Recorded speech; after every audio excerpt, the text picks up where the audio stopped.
compartir pantalla. He entendido que se está grabando.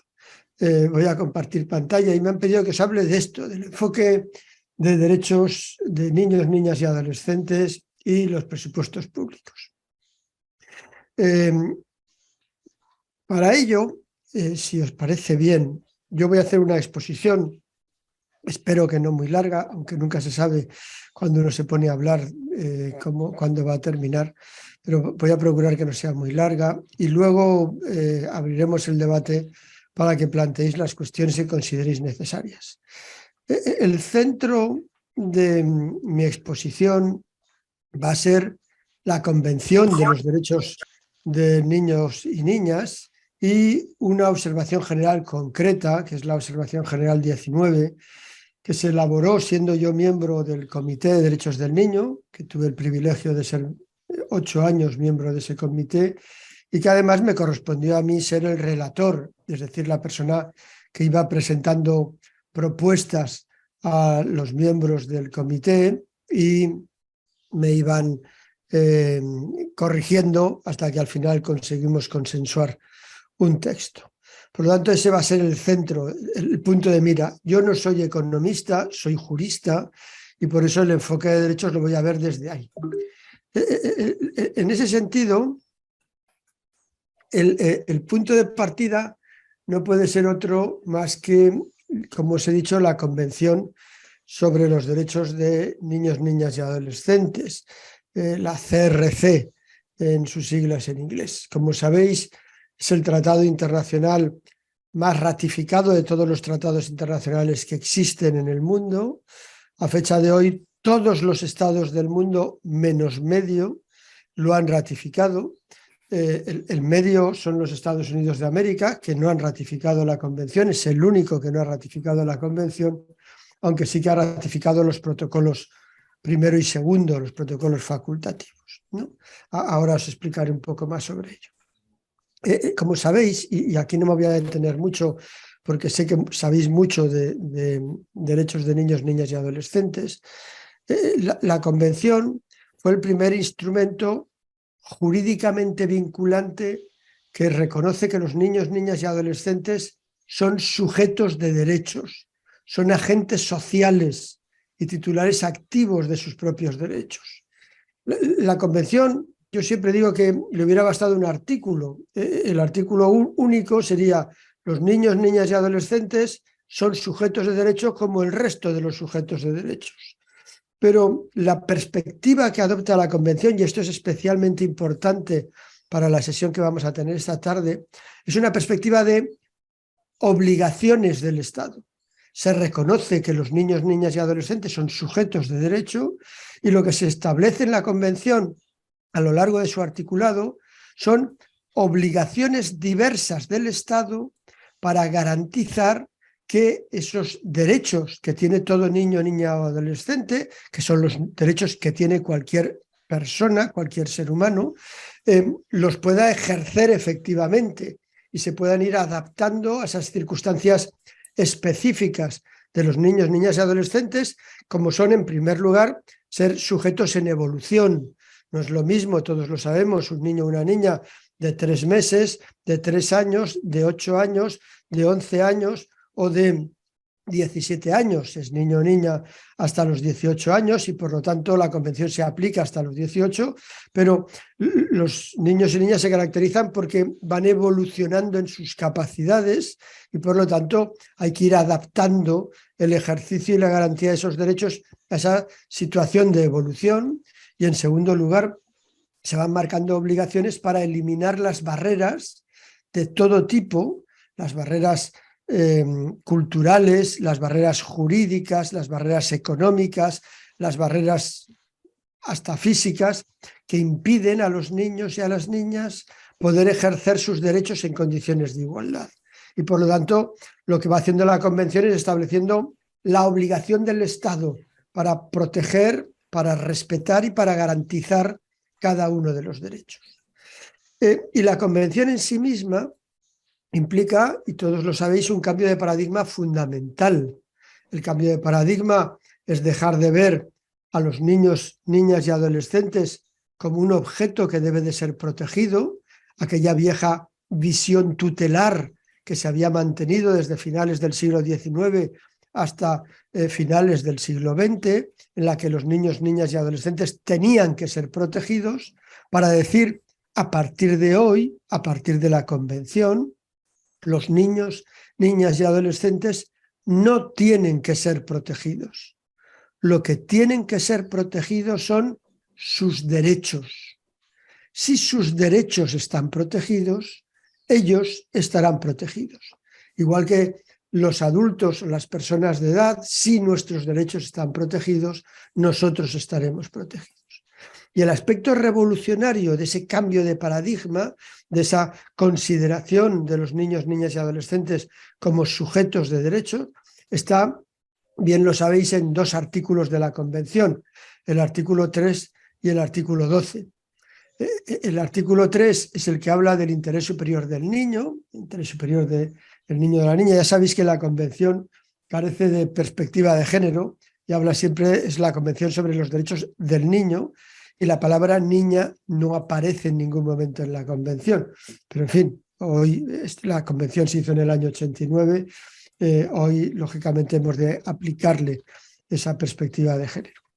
Pues bien, el interés superior es, el artículo 3 prevé la obligación, recordad que siempre son las obligaciones del Estado, la obligación de cualquier decisor. El artículo 3 habla de todos los órganos legislativos, administrativos, judiciales, de protección social, habla de todos, cualquiera que tenga que adoptar una decisión que pueda concernir a un niño o una niña, a tener en cuenta su interés superior como una consideración primordial. Y su interés superior, el interés superior del niño o de la niña, como ha dicho el comité en la observación general 14, no es otra cosa que el respeto del conjunto de sus derechos y su desarrollo holístico. Es decir, cualquier decisión que pueda concernir a un niño o una niña o a un grupo de niños y niñas debe de tener como principal, como primordial consideración el respeto del conjunto de los derechos de ese niño, de esa niña o de ese conjunto de niños y niñas, y el desarrollo holístico de ese niño o niña o de ese conjunto de niños o niñas. Cuando hablamos del desarrollo holístico, hablamos de su desarrollo físico, espiritual, social, psicológico, moral, su desarrollo en todas sus dimensiones. Y por otra parte, el artículo 12 de la Convención impone a los Estados la obligación, de nuevo estamos ante la obligación, de escuchar a todo niño o niña en aquellas decisiones que para él tengan importancia. Y además, no solamente se trata de oírles, sino de escucharles. Y por lo tanto, prevé directamente el artículo 12 que esa opinión debe de ser tenida en cuenta y debe de poder influir en la decisión. Lógicamente, no se trata de hacer necesariamente lo que el niño o la niña digan, pero sí tomar en consideración lo que se ha dicho por el niño o la niña. En ese sentido, estos dos artículos leídos conjuntamente, que es toda medida que concierne a un niño o a una niña debe de tener como consideración primordial el conjunto de sus derechos, y además hay que escuchar a los niños y niñas en la adopción de esas decisiones. Esos dos artículos leídos conjuntamente suponen el cambio democrático de la Convención, suponen el cambio de paradigma, convierten a los niños y niñas en sujetos de derecho. Igual que un adulto pide que se respeten sus derechos en cualquier medida que le vaya a afectar, y además ser escuchado antes de adoptarse cualquier decisión que le vaya a afectar, lo mismo los niños y niñas tienen que hacerlo. Y por eso el comité va a realizar dos observaciones generales. Ahora, para aquellos que no lo sepáis, os voy a explicar un poco más lo que es una observación general, pero ahora nos limitamos a eso. Una sobre el artículo 3, que es la observación general 14, y otra sobre el artículo 12, que es la observación general número 12 del comité. Bien, además de la convención, que supone ese cambio de paradigma importante, todos sabéis que hay otros 3 tratados, los denominados protocolos facultativos, que son tratados que vienen vinculados a la convención, que van completándola. Los 2 primeros se hicieron en el año 2000, que son el protocolo sobre venta de niños, prostitución infantil y uso de niños en la pornografía, que a fecha de hoy tiene 178 estados parte, y el protocolo sobre los derechos de los niños en conflictos armados, que a fecha de hoy tiene 172 ratificaciones. Ambos aceptan ratificaciones aunque no se haya ratificado la Convención sobre Derechos del Niño, y eso es lo que ha permitido a Estados Unidos ratificar estos 2 protocolos, aún no habiendo ratificado la Convención. Y finalmente, el tercer protocolo, que es el que cierra el círculo de los niños y niñas como sujetos de derechos, que es se elaboró en el año 2012 y entró en vigor en el año 2014, que es el protocolo sobre la posibilidad, que prevé la posibilidad de que un niño o una niña que haya visto violados sus derechos en un determinado estado pueda acudir al comité demandando al Estado, él directamente o alguien en su nombre, actuando en su interés, demandando al Estado por violación de la Convención, ¿no? O que se puedan realizar investigaciones a los Estados cuando se producen violaciones graves o sistemáticas de la Convención.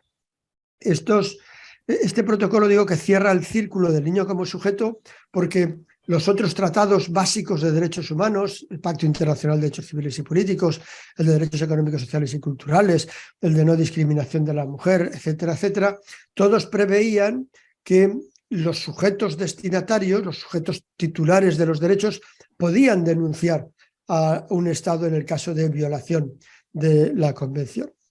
El único que no lo preveía era la Convención sobre Derechos del Niño, de tal manera que era como si los Estados le hubieran dicho a los niños y niñas: sois sujetos de derechos, pero en el caso de que no os los respetemos, no nos podéis demandar. Bien, lo que hace el tercer protocolo es decir, y en el caso de que no lo respeten, les pueden demandar a aquellos Estados que hayan ratificado el tercer protocolo, que son la mayor parte de Estados de América Latina lo han ratificado.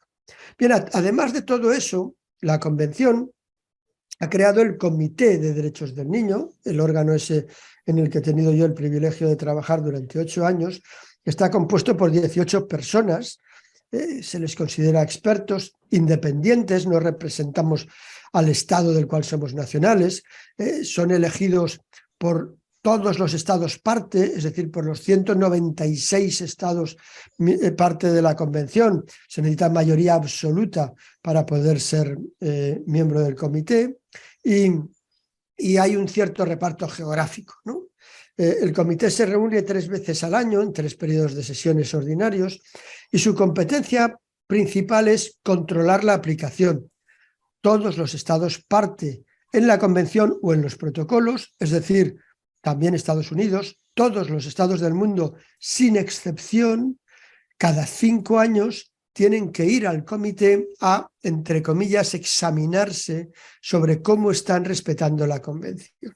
En ese sentido, todos los estados van recibiendo observaciones sobre cómo mejorar la aplicación de la Convención cada 5 años, ¿no? Entonces, pasando por el comité.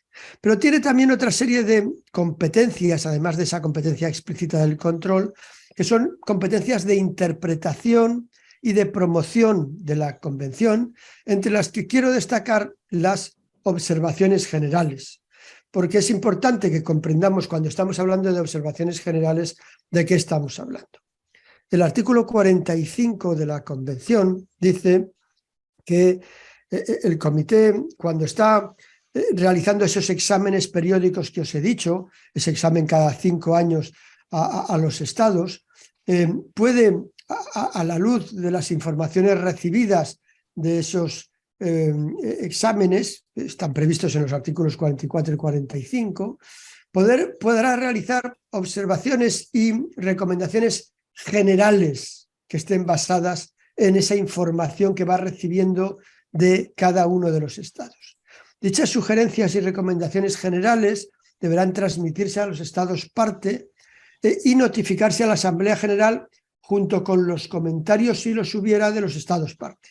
Es decir, cuando el comité va viendo en esos diálogos que hay determinados conceptos que los estados no tienen claro y que tienen interpretaciones contradictorias por parte de los estados, o cuando ve que no está clara la interpretación de algún artículo de la Convención, o cuando ve que los estados están, en lugar de ir avanzando en la aplicación, teniendo políticas regresivas, por ejemplo, en el ámbito de la justicia juvenil, aplicando más sanciones, bajando la edad de responsabilidad penal, etc. Ante esas situaciones, el comité puede formular observaciones que no van destinadas a un estado, a un estado concreto al que esté examinando, sino que van destinadas a todos los estados y a todos los operadores que trabajan con niños, niñas y adolescentes, y a los propios niños, niñas y adolescentes. Es decir, es una observación general. Una observación general a la que los estados pueden hacer observaciones, pueden hacer comentarios, aunque tengo que decir que a fecha de hoy, desde el año 90 hasta el año 2022, jamás un estado ha realizado un comentario, pero si los hubiera hecho, estarían anexados a las observaciones generales y se publicarían con ellos. Pero dado que no hacen comentarios, al menos públicos, de no estar de acuerdo con algo, hay que entender que lo aceptan. ¿Y qué valor jurídico, y esto es especialmente importante, tienen las observaciones generales? Las observaciones generales tienen un valor de interpretación de la Convención y un valor de interpretación auténtica, puesto que la Convención le atribuye al comité la competencia para realizar estas observaciones generales. Y por lo tanto, cuando el comité realiza una observación general, está cumpliendo una función asignada por la propia Convención y por lo tanto está esa interpretación que hace del contenido de la Convención, es una interpretación que, salvo que algún estado lo haya impugnado en el momento de su aprobación, debe de considerar que vincula a los estados. Ahora bien, cuando el comité redacta una observación general, que lo hace en inglés, esto hay que tenerlo en cuenta, mide mucho los tiempos verbales que utiliza. Y así, cuando trabaja en inglés, el verbo más utilizado que podemos ver en las versiones en inglés de las observaciones generales es should, es decir, el Estado debería. Cuando el comité dice que el Estado debería de hacer algo, le está formulando una recomendación. No le está diciendo la Convención te obliga a hacer esto, sino que para respetar mejor la Convención deberían de hacer esto los estados, ¿no? Pero no es necesariamente obligatorio. Está en el ámbito de la recomendación. En otras ocasiones utiliza ya una fórmula verbal más fuerte y dice shall. Cuando dice shall está ya hablando de una obligación. El Estado deberá. Y en ese sentido, cuando utiliza ese tiempo verbal, está diciendo obligaciones que se derivan de la Convención y que tienen los estados. Y finalmente, en algunas ocasiones, el comité utiliza el tiempo verbal must, es decir, el Estado está imperativamente obligado a hacer esto, ¿no? Y por lo tanto, eso es una obligación imperativa que tienen los estados incondicional. Entonces, son las fórmulas verbales.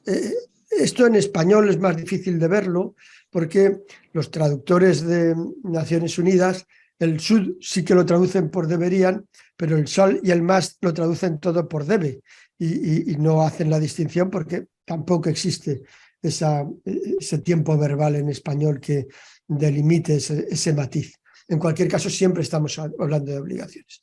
En conclusión, y esto me interesa mucho destacarlo, las observaciones generales no crean obligaciones nuevas a los estados.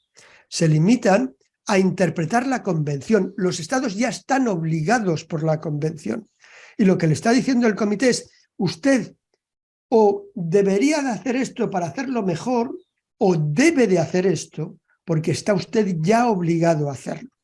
Por lo tanto, la observación general es su contenido vinculante, interpretando la Convención para el Estado. A fecha de hoy tenemos 25 observaciones generales aprobadas, desde la primera que se aprobó en el año 2001 sobre los propósitos de la educación, hasta la 25, que es la última que se ha aprobado, los derechos del niño en el entorno digital, y actualmente se está elaborando la observación general sobre cambio climático y derechos del niño. Bien, de esas observaciones generales que hay aprobadas y que tenéis en la diapositiva, luego os dejaré en la plataforma virtual el PowerPoint, por lo tanto ahí tendréis todas las observaciones generales. Hay dos especialmente importantes para el tema que queremos tratar, que son la observación general 5 sobre medidas generales de aplicación y la observación general 19, que es sobre presupuestos públicos para la realización de los derechos del niño, que os he puesto en negrita ambas dos. Bien, la clave para las dos observaciones generales es el artículo 4 de la Convención, cuyo texto tenéis en la pantalla. Los estados adoptarán todas, estamos hablando siempre de obligaciones del Estado. Fijaros que no dice los estados procurarán adoptar, los estados intentarán, no dice los estados adoptarán, por lo tanto estamos ante una obligación jurídica, adoptarán todas las medidas administrativas, legislativas y de otra índole para dar efectividad a los derechos reconocidos en la presente convención. Por lo tanto, tenemos una obligación fuerte. Adoptarán todas las medidas para dar efectividad. Y en lo que respecta a los derechos económicos, sociales y culturales, sabéis que la Convención recoge derechos civiles, políticos, económicos, sociales y culturales, los Estados parte adoptarán esas medidas hasta el máximo de los recursos de que dispongan y cuando sea necesario dentro del marco de la cooperación internacional. Luego nos fijaremos un poco más en esta segunda parte.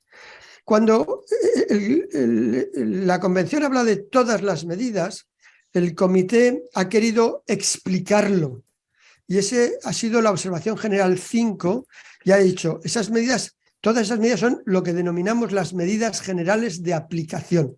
Son cualquier medida que garantice la efectividad de los derechos reconocidos. Y en ese sentido, en la observación general 5, el comité dice, por lo menos hay 9 medidas que deben de ser adoptadas.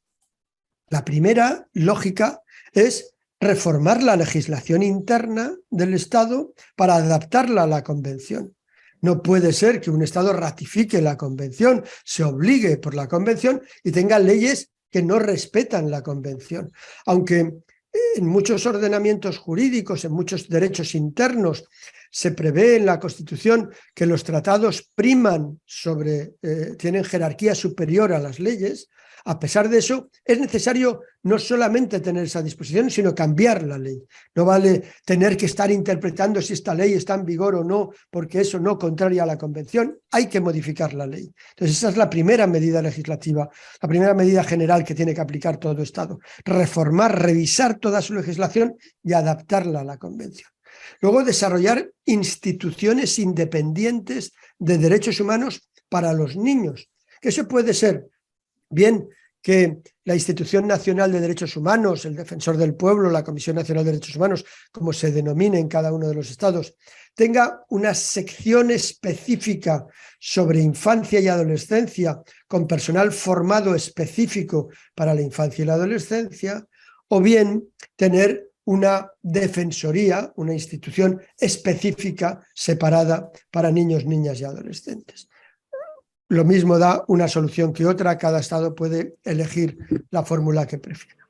La tercera es hacer estrategias y agendas integrales que vean al niño, la niña y al adolescente en todas sus dimensiones, que combinen los ámbitos de la educación, de la salud, del desarrollo, del nivel de vida, de la participación, de una manera integral, que lo contemple y que esa estrategia integral tenga, en cuarto lugar, mecanismos permanentes de coordinación gubernamental.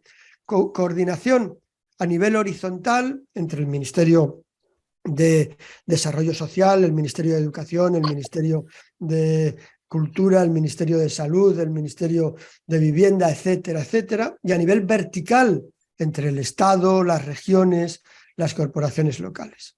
Y todo eso, sigue diciendo el comité, con una supervisión sistemática. Los estados están obligados a estar recopilando datos y evaluando esos datos, porque no se puede garantizar la efectividad de los derechos si no se sabe cómo se están respetando. Por lo tanto, los estados tienen que tener sistemas de recopilación y de evaluación de los datos recopilados. Y, en sexto lugar, pide la asignación de recursos suficientes para garantizar los derechos de los niños y niñas, es decir, que haya recursos económicos suficientes para la garantía de esos derechos, la educación, formación e incremento de conciencia sobre la Convención, la colaboración con la sociedad civil y que también todos, incluidas las empresas privadas, respeten los derechos. Estas son las medidas generales de aplicación de la Observación General 5, que es de las primeras. Pero ¿qué ocurrió? Que nos dimos pronto cuenta, bueno, os habréis dado cuenta que yo como profesor de universidad hago muchos PowerPoints y me aburro mucho haciéndolo. Y el único modo que tengo de distraerme son las transiciones entre una y otra. Entonces voy haciendo transiciones diversas para divertirme yo mientras hago el PowerPoint. Pero lo que nos fuimos dando cuenta es que los estados sí adoptan muchas leyes, hacen estrategias y planes integrales, políticas, programas, hacen difusión, hacen formación, pero te vas dando cuenta a medida que van pasando los años que no se avanza, que por muchas leyes que se hacen luego no se aplican. Y en todos los diálogos que íbamos manteniendo con los estados había una constante, y era el diálogo con el Estado es que viene una delegación del Estado, normalmente presidida por un ministro o un viceministro, con funcionarios de diversos ministerios, para mantener el diálogo con el comité cada 5 años, ¿no? Y en esos diálogos te ibas dando cuenta que es que la excusa siempre era la misma, ¿no? Es decir, es que no hay recursos suficientes. Incluso te decían, ya quisiéramos nosotros tener los recursos, pero es que el Ministerio de Hacienda o el Ministerio de Presupuestos Públicos, el responsable de Economía, no nos da los recursos. Como era, en esos diálogos nos íbamos dando cuenta que era como si hubiera dos sujetos diferentes. Por una parte, los responsables de las políticas de infancia, de los derechos de niños, niñas y adolescentes, Ministerio de Desarrollo Social, el de Educación, el de Sanidad, el de nivel de vida, el de vivienda, etcétera. Y luego unos señores de negro que están en unos ministerios concretos de economía, de presupuestos, de lo que sea, que tienen la bolsa de los dineros y que, como si esos no están obligados por la Convención, ¿no? De estos depende que se den o no los recursos, pero ellos no tienen la obligación de la Convención. Y eso no es así. Claro, nosotros le decíamos, oiga, queremos que venga gente del Ministerio de Economía, del Ministerio de Finanzas, a los diálogos, porque ellos también son Estado y todo el Estado está obligado por la Convención, ¿no? Entonces, en ese sentido, era necesario que se hiciera, el comité se dio pronto cuenta, una observación general para explicar a los estados el contenido de las obligaciones derivadas de la Convención para que los presupuestos públicos den efectividad a los derechos de los niños, niñas y adolescentes. Y esa fue la observación general 19, que es una observación general que hicimos con bastante rapidez. Me tocó a mí ser el relator, es decir, el miembro dentro del comité que iba presentando los borradores para que fueran negociados y que iba modificándolos. Y duró poco la redacción. La hicimos en 3 años, que para una observación general es muy poco tiempo. La del interés superior nos costó 10 años. Entonces, lo hicimos en 3 años, pero con un proceso muy intenso. Se hicieron consultas con expertos. Jorge Oroza, director de uno de los codirectores de este curso, fue uno de los expertos convocado a Ginebra para hablar de estos temas en la redacción de la observación general, junto con expertos de todo el mundo, de América Latina, de Europa, de África, de Asia. Se consultó con la sociedad civil, con las organizaciones que trabajan en materia de infancia, se consultó con los estados a los que se les iban presentando los borradores para que hicieran aportaciones, con organizaciones internacionales como el Fondo Monetario Internacional, el Banco Mundial, el Banco Interamericano de Reconstrucción y Desarrollo, el Banco Europeo, el Banco Africano. Se consultó con los niños, niñas y adolescentes, se consultó a 2.693 niños y niñas de 71 países diferentes, con un mecanismo de consulta que coordinó la Universidad de Belfast para que los resultados fueran homologables, teniendo en cuenta las diversas culturas, y además hacían consultas regionales y nacionales. Aprovechábamos congresos mundiales de infancia, congresos regionales sobre infancia, donde participaban niños y niñas para presentarnos y hablar allí con niños y niñas. Y además hicimos reuniones regionales con actores diversos del Estado, de la sociedad civil, de representantes, de expertos, etcétera, en América Latina, en Europa, en Oriente Medio y Norte de África, en África subsahariana y en Asia. Es decir, se habló con mucha gente. Como veis, no es que los miembros del comité se pongan a pensar, sino que se habla con mucha gente para hacerlo. La observación general, en su parágrafo 14, nos dice cuál es el objetivo. El objetivo es el motivo de esta sesión.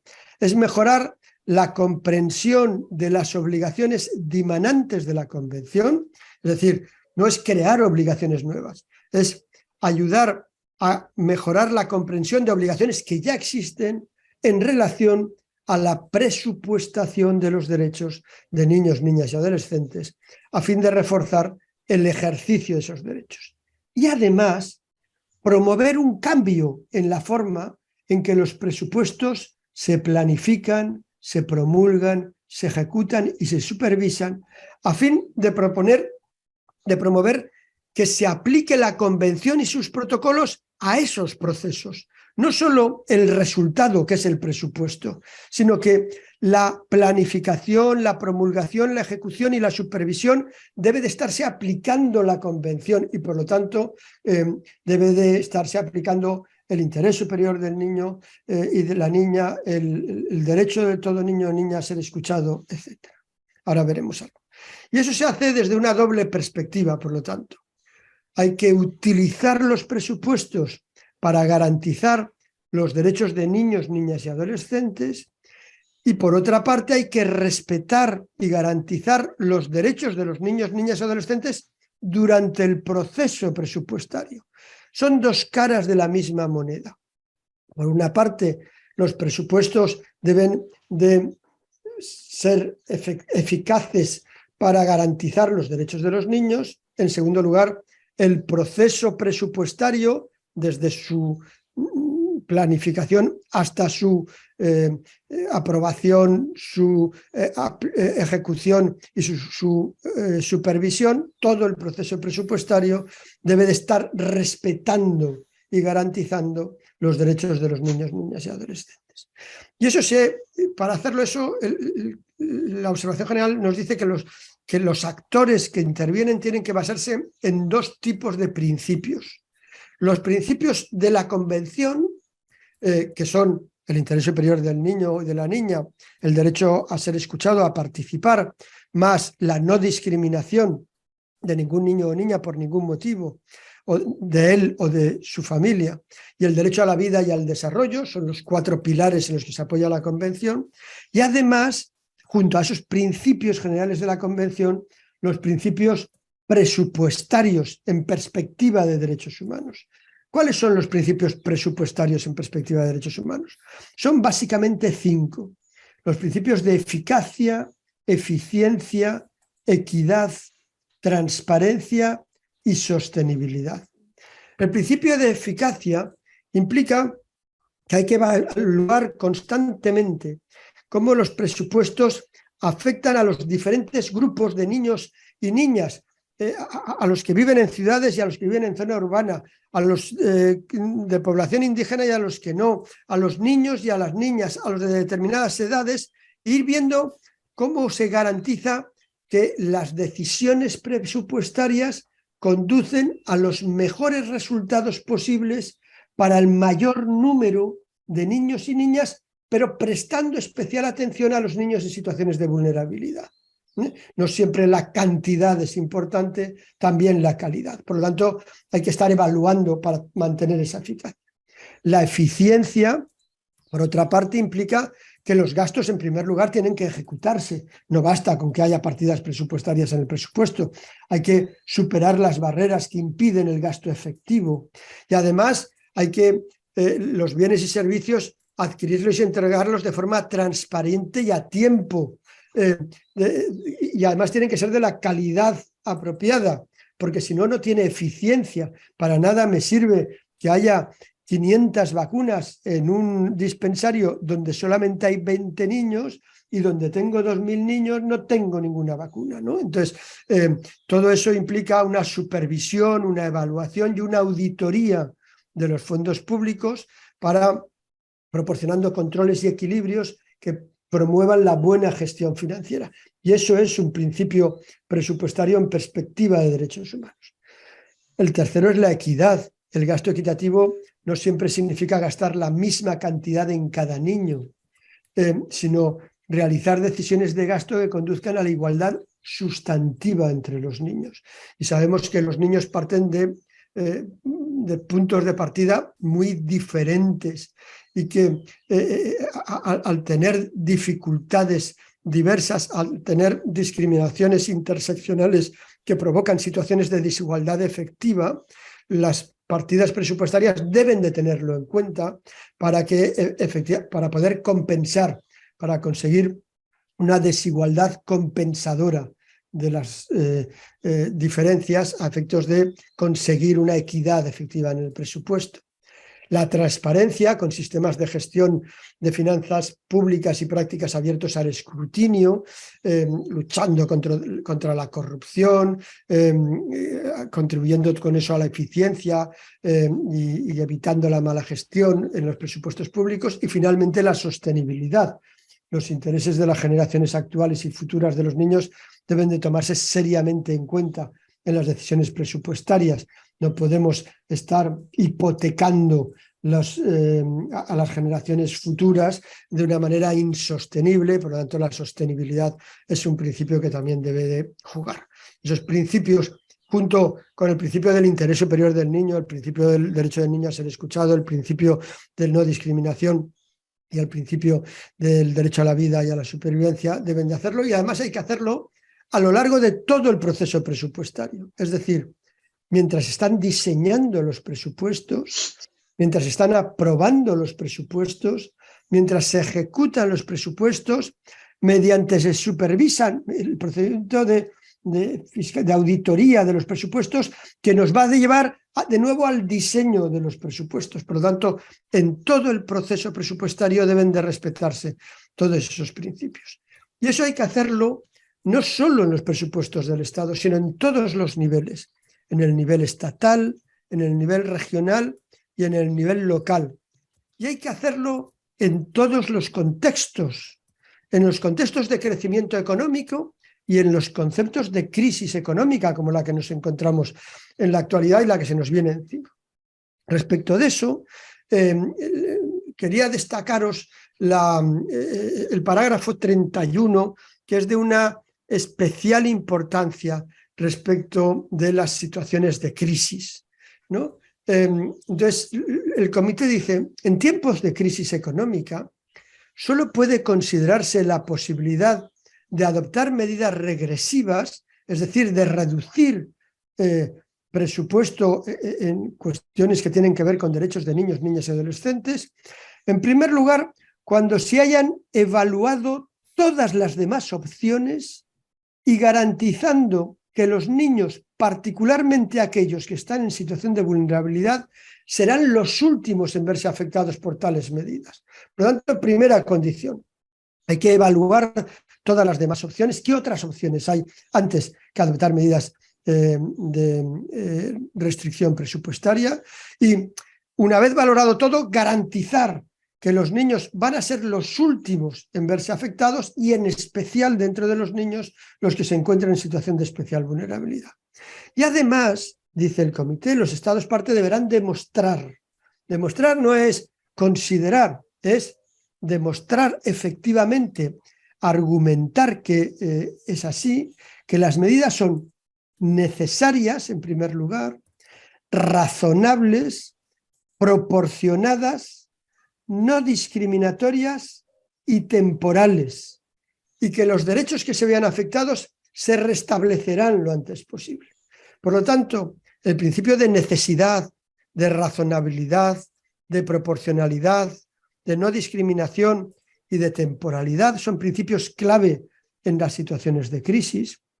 Y, por último, y esto es especialmente importante, el comité lo ha querido resaltar, las obligaciones fundamentales mínimas, y aquí, atención, el tiempo verbal utilizado es must, es una obligación imperativa en inglés. Las obligaciones fundamentales mínimas e inmediatas impuestas por los derechos de los niños no se verán comprometidas por ningún tipo de medida regresiva, ni siquiera en tiempo de crisis económica. Entonces aquí nos aparece un concepto clave y fundamental. Las obligaciones fundamentales mínimas e inmediatas impuestas por los derechos de los niños. ¿Qué es eso de las obligaciones fundamentales mínimas e inmediatas? Los estados tienen la obligación fundamental de asegurar como mínimo la satisfacción de niveles esenciales de cada uno de los derechos económicos, sociales y culturales. En los derechos civiles y políticos es mucho más fácil. El derecho del niño a ser escuchado es un derecho fundamental e inmediato. Tiene que ser escuchado. No es progresivamente, sino el derecho a la libertad de religión, el derecho a la libertad de asociación, el derecho a la libertad de pensamiento o conciencia. Son derechos inmediatos, todos. Pero los problemas se nos plantean fundamentalmente con los derechos a la educación, a la salud, a la protección social, que son derechos económicos, sociales y culturales, ¿no? Y ahí, ¿no?, aunque es cierto que es hasta el máximo de los recursos disponibles, hay que decir que hay una serie de obligaciones esenciales que deben de ser respetadas en todo caso. El Comité de Derechos Económicos, Sociales y Culturales ha ido delimitando en diversas observaciones generales aprobadas por ese comité, que como sabéis es el que controla la aplicación del Pacto Internacional de Derechos Económicos, Sociales y Culturales, ha ido delimitando el contenido de algunas de esas obligaciones esenciales. En la observación general número 13 sobre el derecho a la educación señala obligaciones, niveles esenciales del derecho a la educación que deben de ser respetados en todo caso sin excepción ninguna. En la observación general 14 sobre el derecho al disfrute del más alto nivel posible de salud en el ámbito de la salud. En la observación general 19 sobre el derecho a la seguridad social en el ámbito de la protección social. Es decir, hay ya documentos que nos van diciendo cuál es, aunque hay otros muchos más documentos, hay tratados internacionales que han hablado de esas obligaciones esenciales mínimas. Tenemos también en el ámbito de América Latina la jurisprudencia de la Comisión Interamericana y de la Corte Interamericana, que también nos habla de niveles esenciales de los derechos que deben de ser respetados en cada uno de los casos. Y los estados deben de delimitar los contenidos básicos con esas referencias, y eso debe de estar garantizado en todos los casos. Y eso es una obligación imperativa. Y además se debe de garantizar en relación a todos los derechos. Hay que saber siempre que no hay ningún derecho a coste cero, ni siquiera la libertad de conciencia, que uno podría pensar, bueno, pues se trata de que tenga libertad de pensamiento, eso no cuesta dinero. Sí cuesta dinero, sí hay que invertir en la libertad de conciencia, porque no se puede tener libertad de conciencia si no hay libertad de información. Y para que haya libertad de información hay que invertir para que los niños y niñas tengan una información accesible y amigable, entendible, para que efectivamente poder ir formando una opinión bien asentada. Y hay que llevar mucho cuidado con la distinción entre los derechos civiles y políticos y los derechos económicos, sociales y culturales. En todo caso, no hay que olvidar nunca, el parágrafo 29 lo voy a recordar, que los estados deben adoptar medidas hasta el máximo de los recursos, está ahí, de que dispongan en relación con los derechos económicos, sociales y culturales, y cuando sea necesario en el marco de la cooperación internacional, es decir, deben de buscar recursos cuando no los tienen, para lograr de manera progresiva el pleno ejercicio de estos derechos sin perjuicio de las obligaciones que sean aplicables de inmediato en virtud del derecho internacional. Es decir, una cosa es que hay que conseguir progresivamente ir mejorando el derecho a la salud, el derecho a la educación, el derecho a la protección social, el derecho a la vivienda, etcétera, etcétera, pero en todo caso las obligaciones esenciales aplicables de inmediato deben de verse respetadas siempre.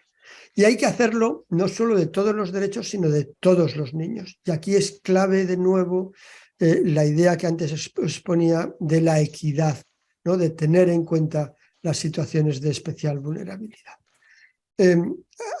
Algunas medidas concretas en que se traduce todo lo que acabamos de hablar. En primer lugar, la necesidad de evaluar la realidad. Esto es fundamental.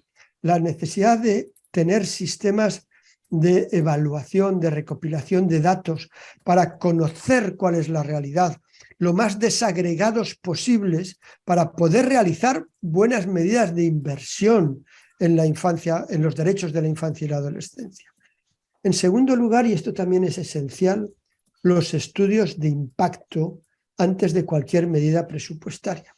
En muchos estados, en estados europeos especialmente, se está empezando ya a implementar los estudios de impacto en todos los presupuestos públicos. Es decir,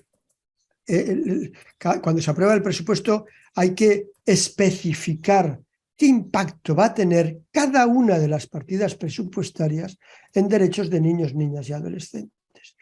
Y todas tienen impacto. Y esto es muy importante porque medidas que pueden parecer neutras en un principio, sin embargo, pueden terminar teniendo efectos perniciosos en los derechos de niños, niñas y adolescentes. Por ejemplo, una medida que se adoptó en algunos estados que conozco bien, cuando la crisis del año 2007, recordáis, fue una crisis financiera especialmente dura, hubo varios estados que en esa situación de crisis decidieron adoptar como medida que nadie que tuviera una deuda con la Hacienda, con el Estado, podía recibir subvenciones del Estado. Es decir, un modo de ahorrar, es decir, bueno, si usted me debe dinero, yo no le voy a subvencionar a usted. Pero eso que podía parecer neutro y a algunos les pareció de sentido común, sin embargo, sus efectos fueron devastadores. Porque ¿quién pasó a tener deudas con la hacienda pública? Los que no podían pagar los impuestos porque la crisis les había dejado sin trabajo y sin dinero para poderlos pagar. Y ante esa situación nos encontrábamos con que los niños, niñas y adolescentes no son ellos los que reciben la subvención, la reciben sus padres. Y los padres que debían dinero a Hacienda y que eran los que se encontraban en situación de mayor vulnerabilidad, dejaban de recibir subvenciones de la hacienda pública porque le debían dinero a la hacienda pública. De tal manera que los que se encontraban en peor situación eran los que dejaron de recibir ayudas del Estado. Entonces, eso es devastador y es necesario hacer estudios de impacto antes de cada medida que se vaya a adoptar. Luego, la movilización de recursos. Esto es clave. No solamente hay que en los presupuestos prever en qué se va a gastar el dinero, hay que prever de dónde se va a sacar el dinero, aunque sabemos que está separado los presupuestos públicos del ámbito fiscal de recaudación. El ámbito fiscal de recaudación es clave, porque si no tengo recursos, podemos poner el ejemplo de Guatemala. Guatemala es de los países que invierten menos en infancia, pero es de los países que recauda menos impuestos. Entonces, si recauda tan pocos impuestos, lógicamente no tiene los recursos, pero el Estado está obligado a movilizar recursos. Entonces, un Estado no está obligado a tener impuestos si no quiere, pero si no pone impuestos tendrá que buscar un sistema para tener recursos. Por ejemplo, Mónaco no tiene impuestos, no se paga impuesto de la renta, ni hay casi impuestos de nada, pero recauda a través del impuesto al juego. Y si ustedes ven no solo el casino de Mónaco, sino todos los casinos online que hay, verán ustedes que tienen su sitio web está radicado en Mónaco. Y con lo que obtiene de ahí puede pagar todos los servicios públicos. También es un estado muy pequeñito, tiene solamente 19.000 habitantes y por lo tanto les es más fácil recaudar. Y todos los habitantes son ricos, además. Pero lo que vengo a decir es que no existe la obligación de tener impuestos, pero sí existe la obligación de movilizar recursos suficientes para garantizar los derechos. Por lo tanto, ese es otro elemento fundamental. Luego, la correcta planificación del presupuesto, teniendo en cuenta todos los elementos que hemos ido viendo y que la observación general va señalando. La importancia de la formación especializada del personal que interviene. Durante mi periodo en el comité, yo visité, creo que todos los estados de América Latina, porque solía ser el relator para la mayor parte de los estados, por el tema del habla hispana. Y mis colegas del comité, la mayor parte no lo hablaban y por lo tanto pues siempre era yo el relator para los países de América Latina. Siempre tiene que haber un relator que no sea de la región, junto a un relator que sea de la región, y por lo tanto yo era el que no era de la región, ¿no? Lo que me iba encontrando cuando visitaba los países y me entrevistaba con los ministros de presupuestos, de Hacienda, de Economía, era que se había dado en casi todos un gran paso adelante en el ámbito de la presupuestación con perspectiva de género. Y en casi todos los ministerios había una persona responsable de la perspectiva de género especializada en perspectiva de género. Y yo le preguntaba a todos, ¿y quién es el especializado en perspectiva de infancia y adolescencia? Y me decían, no tenemos. Y es que es necesario tener formación especializada del personal que interviene, de todo el personal, desde los que diseñan en los ministerios hasta los que aprueban en los parlamentos, hasta los que ejecutan en la administración, hasta los que supervisan en los tribunales de cuentas, en los sistemas de auditoría de los presupuestos. Si no hay personal especializado que tenga las gafas de infancia, no van a ver cómo afectan y cómo impactan en la infancia los presupuestos. Por otra parte, es necesario tener una información suficiente, una supervisión constante o mecanismos de rendición de cuentas. Les he puesto las recomendaciones que se le formularon a España en el año 2010, que son anteriores a la observación general, pero que era por poner un ejemplo, y era el primero que tenía, que demuestran todo lo que les acabo de decir de algún modo. El comité, cuando examinó a España en el año 2010, que veníamos de la crisis de 2007, recuerda la crisis financiera, dice el comité, en las observaciones que le formula para los 5 años siguientes, le dice: acoge complacido la tendencia mostrada hasta 2008, momento de la crisis, a aumentar las asignaciones presupuestarias destinadas a actividades del sector social, entre otras a políticas y programas de los derechos de los niños y los adolescentes, pero señala que sigue habiendo dificultades para determinar las asignaciones específicas en el presupuesto nacional destinadas a la infancia. Punto fundamental. No basta con decir, he aumentado el presupuesto en salud. Dice, sí, pero de eso, ¿cuánto va a la protección del derecho a la salud de la infancia y la adolescencia? Entonces, eso es importante. ¿Cómo lo puedo identificar? ¿no?, en cada una de las partidas presupuestarias, cuál es la asignación específica. Y eso es importante que se pueda identificar. Asimismo, muestra inquietud por la falta de partidas específicas asignadas a los niños en los planes y presupuestos elaborados para hacer frente a la crisis que afecta profundamente en la actualidad. Era la del año 2007-2008, como os he comentado, con un 20% aproximadamente de desempleo y un 25% que había en aquellos momentos de niños y niñas en situación de riesgo de pobreza o exclusión. Y además le preocupaba que le informaban de los presupuestos del Estado, pero no de las regiones, ¿no? Entonces el comité, ¿qué le recomienda al Estado?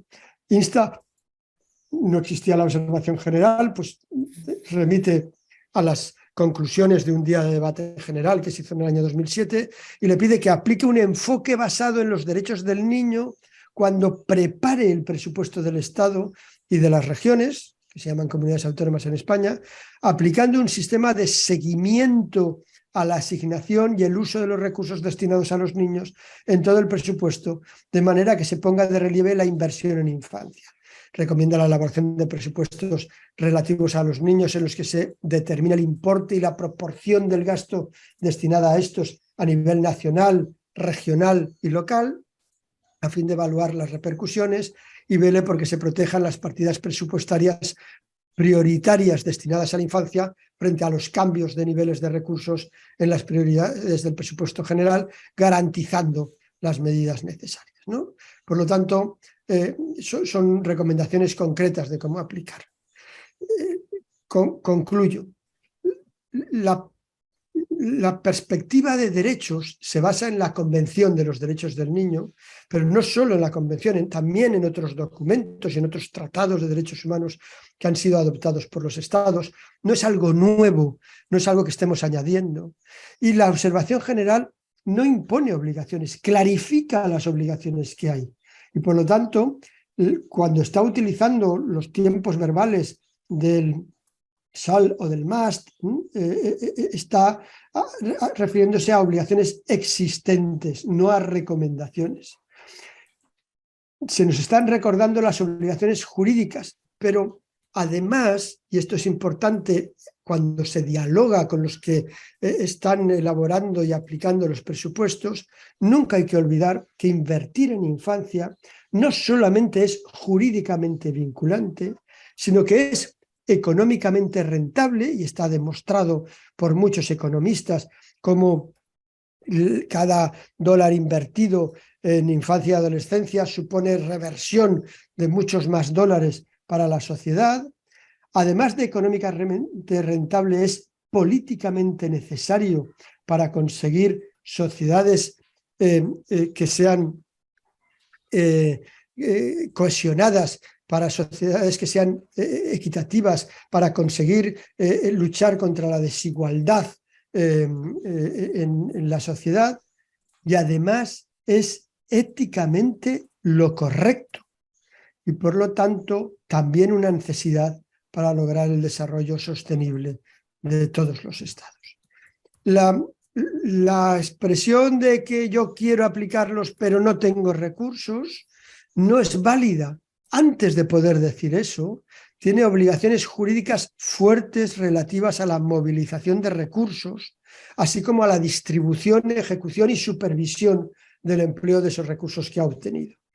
Hay que movilizar todos los recursos disponibles y si hay recortes debe cumplirse siempre las condiciones, y esto es muy importante para el periodo que se nos avecina, con la crisis provocada por la guerra de Ucrania, la inflación que se está produciendo en todos los estados y las consecuencias de la COVID-19 que todavía estamos sufriendo.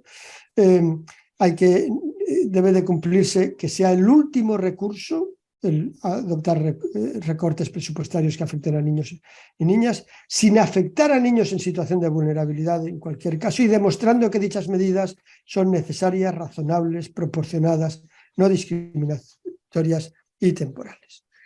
En otras palabras, quienes adoptan las decisiones presupuestarias, quienes diseñan los presupuestos, quienes los aprueban, es decir, los que participan, quienes los ejecutan, quienes los auditan, quienes participan en el proceso presupuestario en su conjunto, deben velar todos ellos porque se garanticen los derechos de niños, niñas y adolescentes. Todos ellos están obligados por la Convención y no solo el Ministerio de Educación, de Salud y Desarrollo Social, y deben de hacerlo respetando sus derechos, incluido el derecho a ser escuchados. A mí me gusta siempre terminar con esta expresión, esta frase de Nelson Mandela, de no puede haber una revelación más intensa del alma de una sociedad que la forma en que trata a sus niños, y que se puede parafrasear en nuestro caso diciendo no hay una revelación más intensa del alma de una sociedad que la forma en que invierte para garantizar los derechos de los niños. Y con esto sí que ya he terminado mi intervención, dejo de compartir y me someto, os abro para que hagáis las preguntas que consideréis Jorge. o comentarios. Muchas gracias. Claro que sí. Jorge, Dime. muy clara tu presentación. Creo que ha sido estupendo en el sentido que nos ha ayudado a comprender un conjunto de criterios que creo que va a ser muy favorable para cada uno de nosotros quienes participamos de este curso, para poder tomar acciones mucho más concretas, mucho más específicas y sobre todo definiendo objetivos alcanzables y realizables, porque a veces pareciera mentira que solamente podemos entender algunos conceptos, pero eso a veces no se pueden ni aplicar, a veces, o a través del uso de herramientas o instrumentos, sobre todo de planificación o de presupuesto, pero creo que con la claridad con la que tú nos has explicado el día de hoy nos va a dar mucho más luces. Creo que ha sido una locución sumamente también clara desde el momento que empiezas a describir lo de la convención, sobre el tema de los protocolos facultativos y sobre aquellos de peticiones individuales también, ¿no? Sobre sus medidas, la labor, el rol, el compromiso y la responsabilidad que tiene el Comité de Derechos del Niño y cómo se hacen las observaciones generales y en qué consiste y cuáles son sus objetivos, ¿no? Y todo este conjunto de instrumentos y herramientas que nos has venido compartiendo creo que es útil. Te cuento que en el chat del curso de ahora ya se nos han planteado interrogantes, ¿no? Te los voy a plantear ahorita, son unas 4 o 5 para que las puedas contestar en conjunto y luego voy a aperturar a quienes quieran hacer algún comentario o alguna pregunta directa a tu persona, por favor, por el espacio de 1 minuto para cada quien, para que podamos tener oportunidad todos, de repente todos quisiéramos de alguna otra forma compartir también experiencias y realidades de estos instrumentos o del uso de estas herramientas en cada uno de nuestros países que probablemente también nos puede ayudar a complementar o a entender mejor a las personas de otros países en estos temas, ¿no? Te cuento, Sara Jiménez nos hace una pregunta, ¿no? ¿Cómo podemos hacer presupuestos con integridad bajo el entendido que a veces los presupuestos tienen la orientación de solucionar problemas específicos, pero que después nos olvidamos que ya se solucionó y este se puede repetir en un determinado momento? ¿Sí? Esa es la pregunta que nos hace Sandra, ¿no? Ada Mejía Navarrete nos hace otra consulta. ¿Qué pasa si los estados no cumplen con las obligaciones imperativas, ¿no? Como delimitar los contenidos básicos dados por el comité, ¿no? Por ejemplo, Rosa Vallejos nos hace la inquietud siguiente: ¿cómo hacer incidencia para asegurar los derechos económicos, sociales y culturales, ¿no? Y de qué manera los estados o instituciones pueden solicitar el financiamiento, ¿no?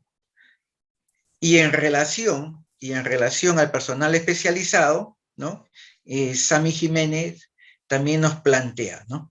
Nos dice qué tenemos que hacer para que estos recursos especializados, ¿no? Tengan que trabajar a partir de los derechos y los criterios establecidos en la Convención de Derechos del Niño y cómo se pueden complementar con los que ya están especializados bajo un enfoque de género, ¿no? Y finalmente, Ada Mejía nos dice cómo poder hacer planes, ¿no? De tal manera que no solamente tengan mucha incidencia en la vulneración de derechos, sino también que se ponga hincapié en el tema de protección y desarrollo de los derechos del niño. Sí, bueno, esa es una primera ronda que hemos podido estar un poco resumiendo de la participación en el chat y nuevamente te dejo, Jorgito Cardona, para que nos puedas responder a estas inquietudes. Bien, muchas gracias por las cuestiones planteadas. Todo está comunicado, ¿no? Es decir, no podemos ver las cosas solo aisladamente. Cuando os he explicado las medidas generales de aplicación que el comité señaló en la observación general número 5, os he hablado de la necesidad de la existencia de sistemas de coordinación horizontal y vertical. La coordinación no solamente es para la aplicación de estrategias y de planes, es también para el ámbito presupuestario, en el sentido de que efectivamente no se debe de considerar atacar un problema solo desde una perspectiva en relación con una situación de determinados niños en concreto, sino que hay que verlo en su integralidad, respecto a la cuestión que se planteaba de los presupuestos con integralidad. Un niño o una niña no solo es un educando, alguien que está recibiendo educación, es también un paciente en el ámbito de la salud y a la vez es una persona que necesita protección social y que necesita alimentación y que necesita vivienda. Si consideramos en el ámbito presupuestario, se ve solo al niño desde uno de los perfiles, puede ocurrir que se estén perjudicando los demás incluso. De ahí la importancia de que los presupuestos contemplen la infancia en su integralidad y que haya estrategias integrales que vean a los niños y niñas en su integralidad y que haya financiación para la aplicación de esas estrategias integrales, ¿no? Por lo tanto, no se puede hacer parcialmente. Eso está explicado en la observación general número 5 del comité y tiene que ver con el tema de las estrategias integrales y la aportación de financiación suficiente para hacerlo. Y me preguntabais, bueno, todo esto de las obligaciones del Estado está muy bien y obligaciones imperativas, y si no le da la gana al Estado hacerlo, ¿qué? Bueno, pues estamos hablando de derecho, y si no lo cumple el Estado, hay que demandarlo. ¿Y dónde hay que demandarlo? En primer lugar, en el ámbito de los tribunales internos del Estado. El Estado tiene una responsabilidad por cumplir este tipo de cosas. Y por lo tanto, ante los casos concretos, la víctima tiene derecho a demandar al Estado por el incumplimiento de sus obligaciones hacia él. Y si en el ámbito interno no lo consigue, que en muchas ocasiones en América Latina hay muy buenos ejemplos, incluido en el ámbito de los derechos económicos, sociales y culturales, en el que se ha conseguido en demandas al Estado conseguir reparaciones adecuadas. Si no lo consigue, entonces hay que ir al ámbito internacional, ya sea al sistema interamericano a través de la Comisión Interamericana y en su caso la Corte Interamericana, o al sistema de Naciones Unidas ante el Comité de Derechos del Niño. La mayor parte de estados de América Latina han ratificado el tercer protocolo y por lo tanto, una vez agotados los recursos internos, se puede acudir al comité o al Comité de Derechos Económicos, Sociales y Culturales. Hay que ver el caso concreto a la luz de las circunstancias concretas a efectos de diseñar una estrategia de litigio en el marco del litigio estratégico para conseguir los derechos. Pero esto se puede defender ante tribunales nacionales e internacionales y eso es lo que hay que hacer cuando no se cumple, porque si es derecho hay que conseguir que efectivamente se aplique. Luego se preguntaba también cómo hacer incidencia para asegurar que los derechos económicos, sociales y culturales se aseguren y cómo los estados pueden solicitar financiación. Bueno, la incidencia hay que hacerla trabajando con los que tienen que garantizarlos, protegerlos y respetarlos, ¿no? Entonces, hay que hacer incidencia para que el derecho a la protección social, el derecho a la educación, el derecho a la sanidad, el derecho a la vivienda, se vean respetados. Entonces hay que hacer incidencia política ahí, aparte de la incidencia de la estrategia jurídica que se pueda llevar a cabo cuando estamos hablando de los contenidos esenciales de los derechos, ¿no? Que hay contenidos esenciales y que se pueden reclamar judicialmente. Y luego, el Estado, hemos visto que a la hora de hacer sus presupuestos debe de tener en cuenta de una manera primordial el interés superior del niño, porque los presupuestos conciernen a los niños, afectan a los niños y por lo tanto el Estado está obligado a que el interés superior de los niños y niñas sea una consideración primordial en la elaboración de los presupuestos, en la asignación de recursos. Y no puede decir, de esto Jorge Oroza nos puede hablar mucho, pues voy a invertir tanto en defensa y en armamento y menos en infancia, porque eso no es aceptable, porque no tiene en cuenta el principio, el derecho de los niños y niñas a que su interés superior sea una consideración primordial. Y como dice la observación general 14, con tiempo verbal también imperativo, el derecho del niño y de la niña a que su interés superior sea una consideración primordial es directamente invocable ante los tribunales. Lo dice así, con estas palabras. Es decir, que cuando una medida presupuestaria no ha tenido en cuenta el interés superior, el derecho de los niños y niñas a que su interés superior sea una consideración primordial, esa medida, la violación de ese derecho es invocable directamente ante los tribunales, ¿no? Entonces, estamos ante a la hora, y luego está el ámbito de la cooperación internacional también para obtener recursos, y existe la obligación del Banco Interamericano, del Fondo Monetario, que están obligados por los principios de derechos humanos también y por lo tanto a tener como consideración primordial el interés superior. Luego estaba la pregunta de los recursos especializados. Mirad, esto es un elemento fundamental. Hay que tener personal formado, especializado en derechos de la infancia y la adolescencia en todas partes. En los ministerios que elaboran los presupuestos públicos, en los parlamentos, que son los que lo tienen que discutir y aprobar los presupuestos públicos, en los sistemas de auditoría, sea el que sea, los tribunales de cuentas o los sistemas de verificación y auditoría de los presupuestos que tenga, tiene que haber personal especializado, tiene que haber personal con gafas de infancia, de derechos de infancia, porque si no, no se ve. No es que no quieran verlo, es que no lo ven, porque no tienen la formación. De ahí la importancia de cursos como este, que formen a gente para poder trabajar en todos los ámbitos y se puedan cumplir efectivamente las obligaciones, ¿no?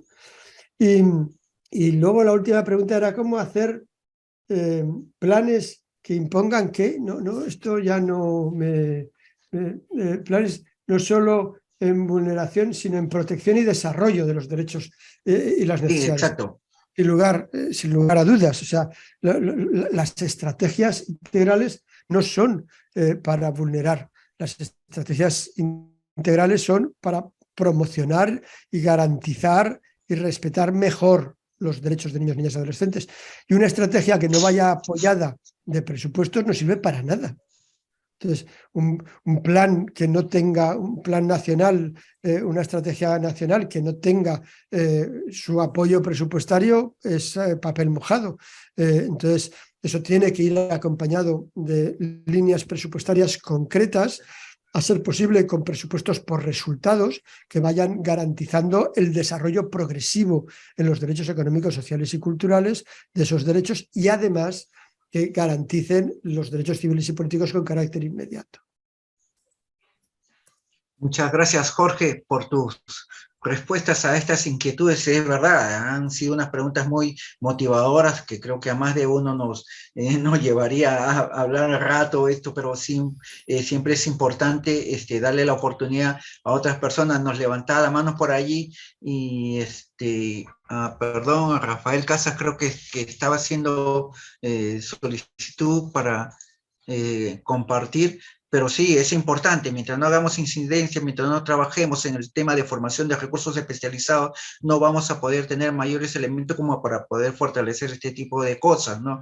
Ahora tú has tocado otros puntos adicionales que ya dijiste en tu alocución inicial, es el tema del presupuesto por resultados, ¿no? Es importante también, creo, Jorge, un poco hacer una recopilación de información, o sea, hacer una especie de lecciones aprendidas, ¿no? Prácticas o hábitos exitosos, ¿no? El tema de generación de evidencias, ¿no? La planificación se basa ahora mucho en el tema de generación de evidencias para ver qué funciona, qué no funciona, qué estrategias o qué no, el análisis de contexto, los roles de los actores, bueno, en fin, es un conjunto de herramientas. No sé si alguien más tiene alguna consulta por allí.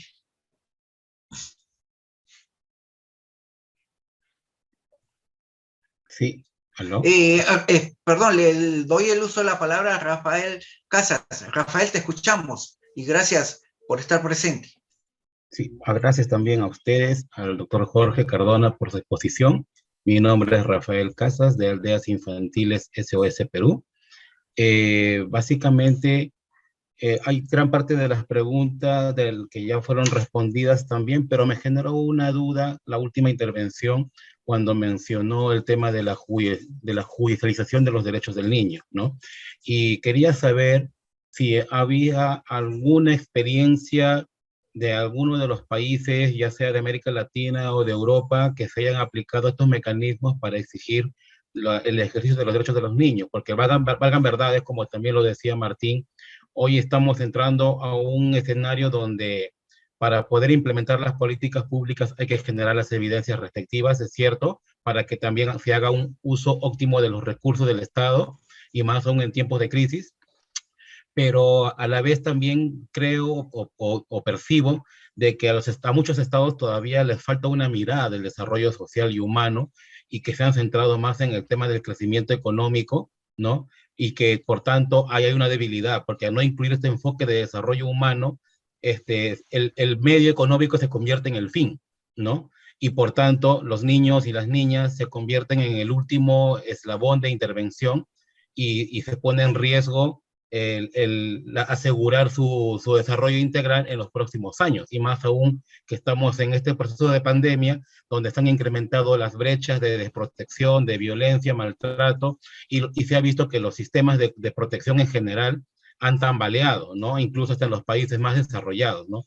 Entonces, esto nos exige también un poquito entrar nuevamente a esta dinámica de ver cómo es posible exigirlo más allá de las políticas, sino entrando a algo mucho más operativo. Y ahí era la duda, ¿no? Si algún país había hecho este proceso de judicialización, para poder también ver si los otros países podríamos también iniciar en ello, ¿no? Muchas gracias.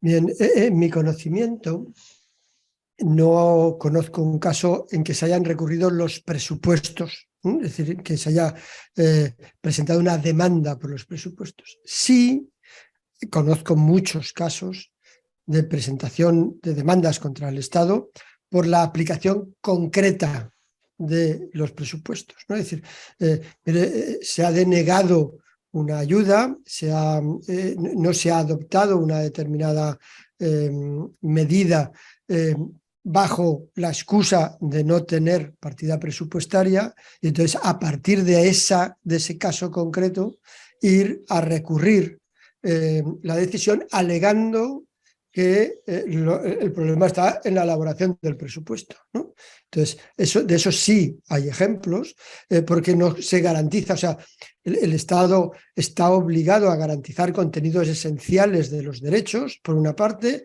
y por otra parte está obligado en el ámbito de la infancia a demostrar, en sus actos tiene que motivar cómo ha evaluado y determinado el interés superior del niño en la medida, ¿no? De ahí la importancia, y yo creo que este es un elemento muy importante, la importancia de los estudios de impacto. Porque si los presupuestos van acompañados de estudios de impacto en infancia del presupuesto o de la partida presupuestaria concreta, ese estudio de impacto tiene que motivar cómo afecta y cómo se tiene en cuenta el interés superior del niño o de la niña. Y como eso es directamente invocable ante los tribunales, el que no se ha respetado mi derecho, mi niño o niña, a que mi interés superior sea una consideración primordial, entonces lo puedo recurrir, ¿no? Puedo recurrir no el presupuesto, que no hay legitimación normalmente para recurrir al presupuesto más que en el ámbito parlamentario. Pero sí la medida concreta que a mí me afecta, ¿no? Que le afecta a un determinado grupo de niños y niñas, ¿no? Entonces, esa medida concreta sí se puede recurrir.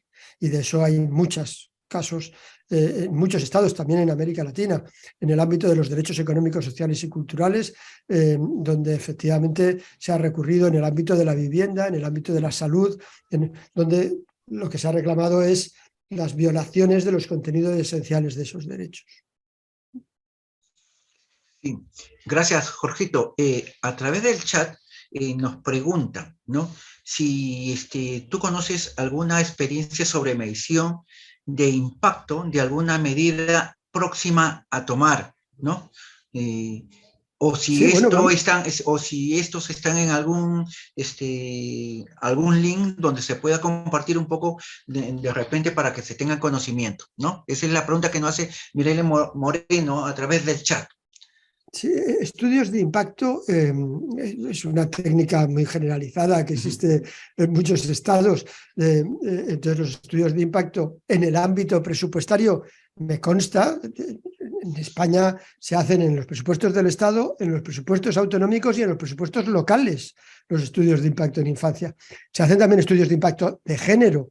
El estudio de impacto de género es habitual. El estudio de impacto ambiental lo hacen en todos los estados de las medidas. Es decir, al final es la misma técnica.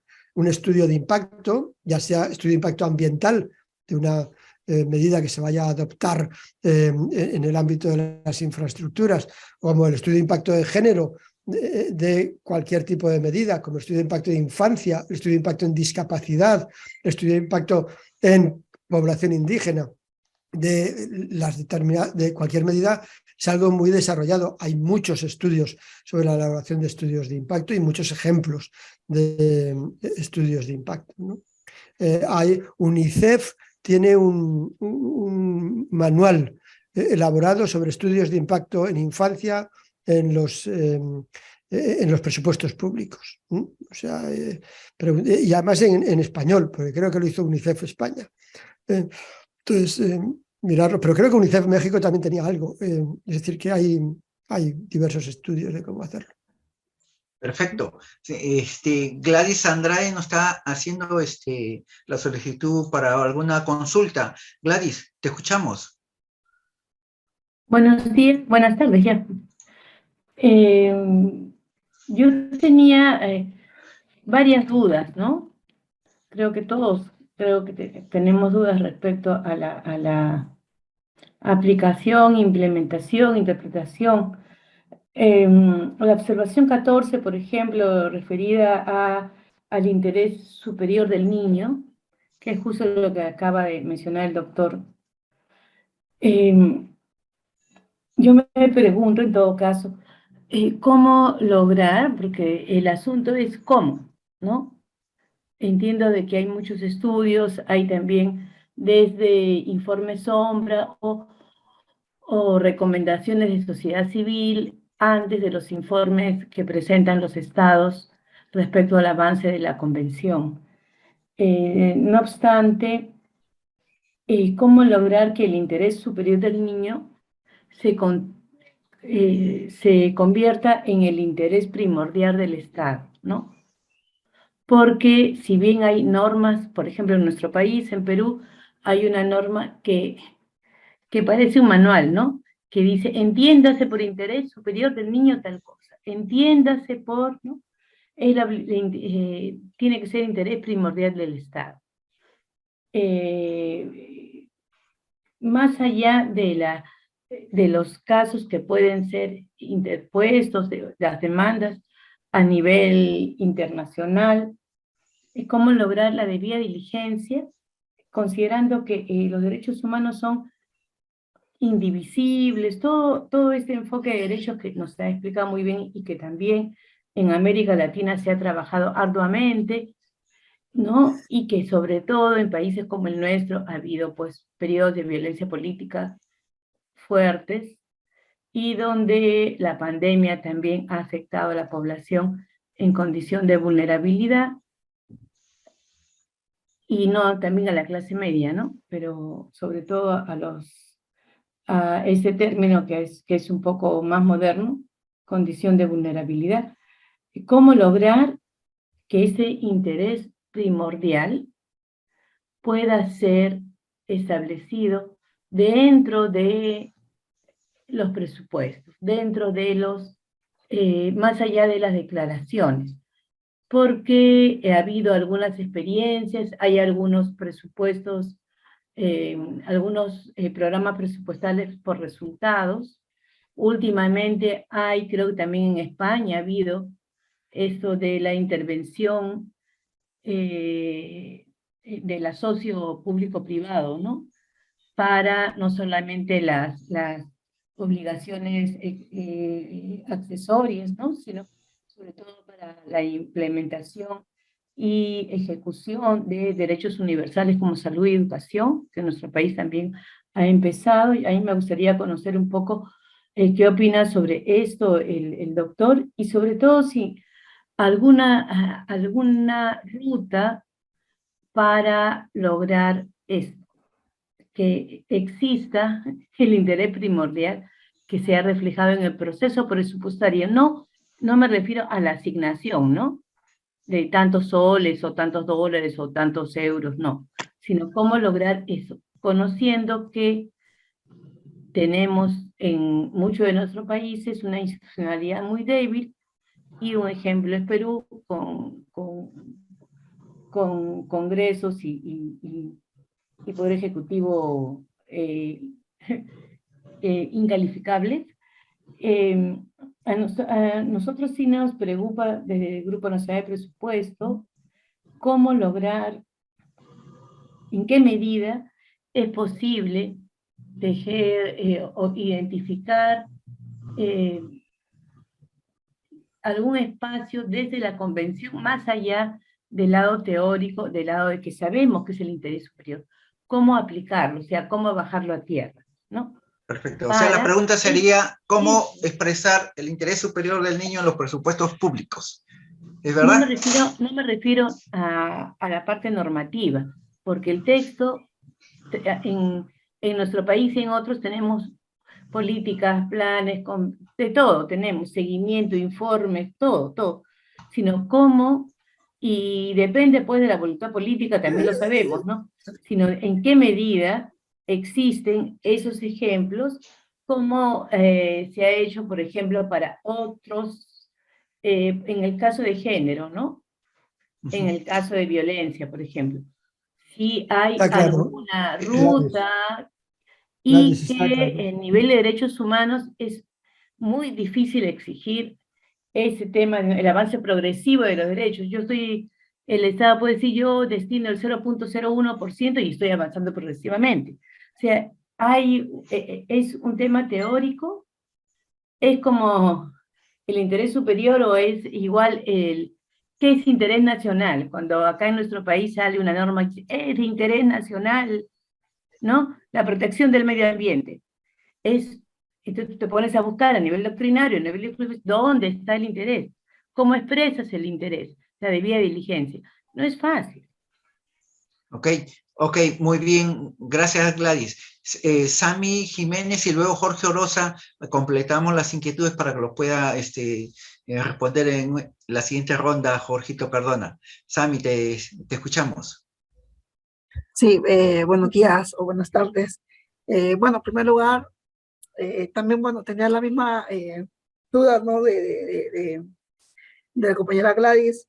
Más que todo mi pregunta era, ¿cómo priorizar las asignaciones presupuestarias a los grupos más excluidos, de modo a promover mayor equidad e inclusión social?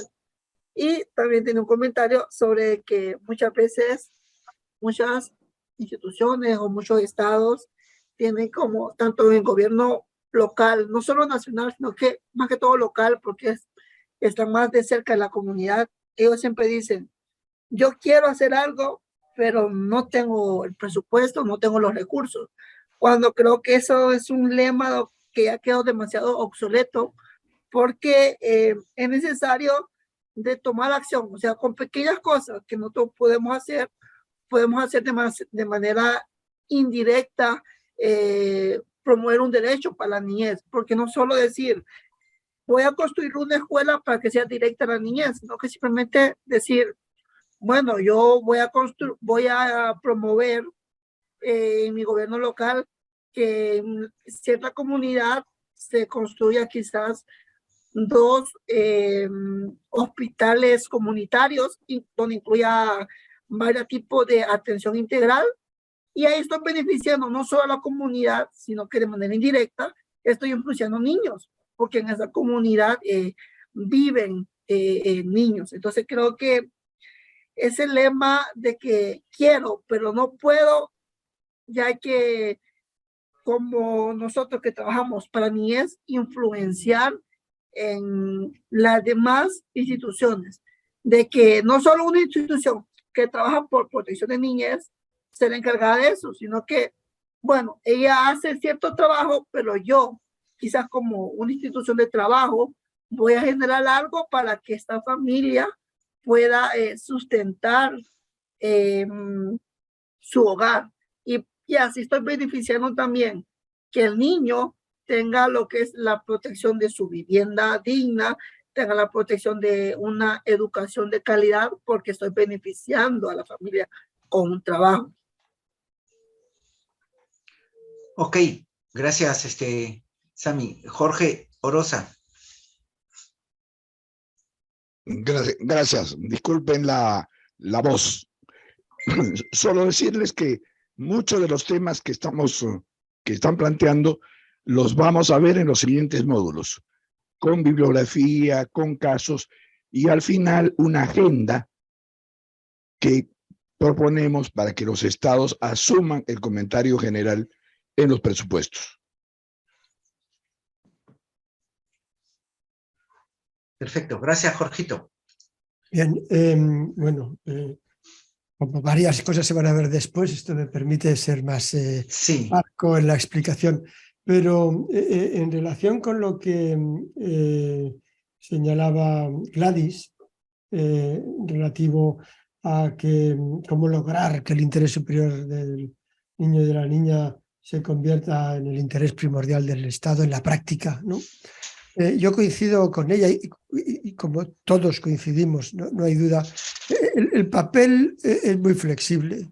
Poner en una ley el interés superior del niño será lo primero y que trabajaremos todos por ello, ¿no? Es decir, pues esto es como decir que la paz es lo primero y principal y que el amor entre los seres humanos debe de reinarlo todo. Entonces, todo eso está muy bien, ¿no? Pero luego tenemos guerra en Ucrania, tenemos a la gente pegándose en muchos sitios, tenemos... entonces, ¿esto cómo lo traduzco, no? Pues mirar, la gran dificultad que hay, la experiencia que yo he tenido, yo he examinado a los 197 estados del mundo. Estuve 8 años en el comité y todos los estados del mundo pasaron por el examen, ¿no? Incluido Estados Unidos, que vino a examinarse de los protocolos, ¿no? Estados Unidos 2 veces, varios estados 2 veces. Pues una cosa que vas observando con carácter general es que el problema no son las leyes, a veces sí, pero por regla general no son las leyes, ni siquiera las políticas. El problema son las mentes. El problema es que tú puedes tener una muy buena ley, una muy buena política y estarla aplicando a una persona que no sabe. No es que no quiera, que también en ocasiones falta la voluntad política, pero vamos a presumir la voluntad política. El problema es que no sabe, no lo ve, no tiene la formación ni la sensibilidad. De ahí que el trabajo primero y principal sea un trabajo de formación y de sensibilidad. El interés superior de un niño o de una niña no es algo predeterminado.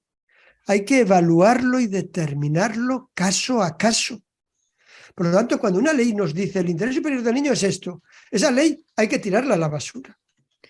Lo que tiene que decir es, hay que evaluar y determinar a la luz de las circunstancias concretas de cada niño o niña o de cada grupo de niños y niñas, que son diferentes. Yo fui también el relator de la Observación General 14, era yo el que presentaba los textos, ¿no? Y en la parte de arriba de mi pizarra yo puse, a ver si recuerdo bien qué es lo que ponía en la parte, yo trabajo con pizarra, yo puse 5, 1 igual a 5, 1, 5 igual a 1. Me explico lo que quería decir. Esta era la idea que había detrás, que me inspiraba, ¿no?, en las redacciones. Si 5 adultos tienen que evaluar cada uno de ellos y determinar el interés superior de un niño o de una niña individualmente para una misma decisión, los 5, cada uno por su lado, deberían de llegar a la misma conclusión, porque el interés superior del niño o de la niña es el respeto del conjunto de sus derechos, y ese niño o niña, en sus circunstancias concretas, los 5 adultos, cada uno individualmente, tienen que conseguir la medida que proteja, respete y garantice mejor el conjunto de sus derechos y su evolución, evolución holística, ¿no? Su desarrollo holístico.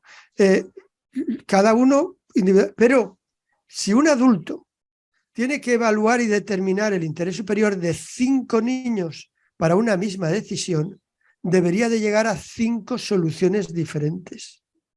Porque no hay 5 niños iguales. Unos tienen padres y otros no, unos tienen discapacidad y otros no, unos tienen una edad y otros tienen otra, unos son indígenas y otros no. Y por lo tanto, a la luz de sus circunstancias concretas, la evaluación y determinación del interés superior me lleva a un resultado diferente para el respeto del conjunto de los derechos de cada uno de esos niños. Entonces, eso hay que explicarlo mucho, porque la gente no lo entiende. La gente cree que el interés superior de los niños es siempre el mismo para la misma decisión. Sea el niño o sea niña, tenga una orientación sexual o tenga otra, tenga una edad o tenga otra. Y no es así. Entonces, ¿qué se necesita? Se necesita formación y se necesita sensibilizar. De ahí la importancia que hablábamos antes de que haya gente especializada en todos los ámbitos del proceso presupuestario, desde que se diseña hasta que se aprueba, se ejecuta y se fiscaliza.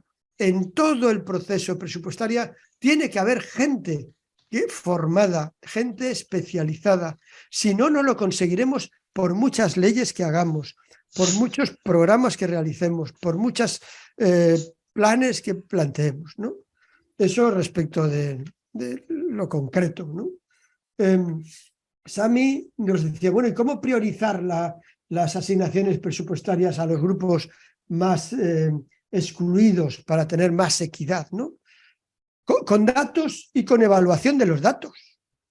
Lo he dicho antes, lo dice la Observación General de un modo muy concreto. Hay que estar recopilando datos continuamente y hay que estar evaluando los datos recopilados continuamente, porque así podré ir detectando dónde falta y dónde sobra, porque a veces sobra, porque no hay eficiencia en la ejecución presupuestaria, porque se está comprando más caro de lo que se debía y se está invirtiendo, gastando demasiado dinero para unas cosas que se podrían hacer de otro modo, ¿no? Entonces, la eficiencia y la eficacia, muchas veces no hay que pedirle al Estado que aumente la partida presupuestaria, hay que pedirle que la ejecute mejor, más eficazmente y más eficientemente y más equitativamente. Y para eso es necesario tener datos. Y cuanto más desagregados los datos, mejor. Y cuanto más haya gente evaluando esos datos continuamente, mejor. Los observatorios, de infancia en el ámbito presupuestario, etcétera, son elementos fundamentales de recopilación de datos y de evaluación. Eso es lo que nos lo va a poder hacer. Y además, todo eso nos llevará en el análisis, siguiendo con lo que decías a mí, de los presupuestos y de los impactos, etcétera, a darnos cuenta de que todas las medidas de todos los departamentos de la administración afectan a los niños. Porque, y aquí está la clave, si yo quiero proteger los derechos de niños y niñas y adolescentes, el tema de las políticas que tienen que ver con la familia son claves y fundamentales. El tema de las desgravaciones fiscales a las empresas es fundamental, afecta a los niños y a las niñas. Entonces, todo ese tipo de medidas que parece que no les afectan, les conciernen, les afectan, les impactan. Y por lo tanto, es necesario tener en cuenta esa integralidad de nuevo, ¿no? Y darse cuenta de la necesidad de, por ejemplo, en el tema de la recaudación, cómo los impuestos indirectos perjudican a la infancia. Y que hay que evitar el aumento en la recaudación de impuestos indirectos e ir hacia los impuestos directos. Cómo la fijación de tasas puede ser perjudicial si no va acompañada de subvenciones. Es decir, hay todo un conjunto de medidas que es necesario estar estudiando y evaluando continuamente. Y de lo que ha dicho Jorge no tengo nada que decir, así que no sé muy bien si he respondido a todo o no. Nos quedan 10 minutos. Así que... Sí, Jorge, hasta ahorita han sido todas las consultas que se nos han alcanzado. De todas maneras, creo que ha sido muy clara tu participación el día de hoy, aunque por allí nos hace saber Ada Mejía Navarrete que también existe, volviendo al tema de personal especializado, casi en todos los países, juraría yo que en toda América Latina existe un alto nivel de rotación de personal que a veces se especializa en estos temas, y en los próximos periodos ya no tenemos aquel que formamos el año pasado, ¿no? Porque ya está viendo otros temas. Entonces, esto es también un factor, porque existen factores que van apareciendo, otros que se van superando, y otros también que van haciendo complemento con otros que hacen mucho más fuerte, y que también van existiéndose o generándose, digamos, barreras, ¿no? Que permiten a esto que también tú señalaste en algún determinado momento, de que cómo hacemos más eficiente el rol o el desempeño de nuestras instituciones para hacer incidencia o para formular presupuestos realmente alcanzables y poder hacerlo, ¿no?